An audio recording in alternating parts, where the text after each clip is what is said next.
দেশের লক্ষ লক্ষ সরকারি কর্মচারী ও পেনশনভোগীদের মুখে হাসি ফোটাতে সরকার নিয়েছে এক যুগান্তকারী সিদ্ধান্ত। দীর্ঘ অপেক্ষার অবসান ঘটিয়ে ২০২৫-২৬ অর্থবছরের বাজেটে সরকারি কর্মীদের ন্যূনতম বিশেষ ভাতা ১,০০০ টাকা থেকে বাড়িয়ে ১,৫০০ টাকা করা হয়েছে।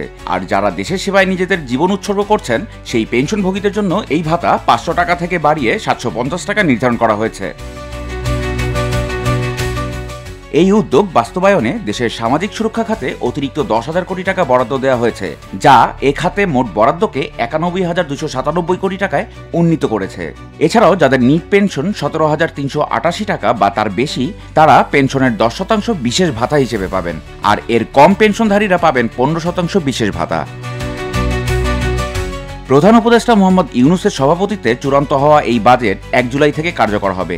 তবে কালো টাকা সাদা করার সুযোগ বাতিল করে সরকার এক সাহসী পদক্ষেপ নিয়েছে, যা স্বচ্ছতা ও জবাবদিহিতার প্রতি অঙ্গীকারবদ্ধতার প্রমাণ। এই সিদ্ধান্তগুলো আমাদের উন্নত ভবিষ্যৎ এবং এক সমৃদ্ধ বাংলাদেশের স্বপ্নকে আরও এক ধাপ এগিয়ে নিয়ে যাবে।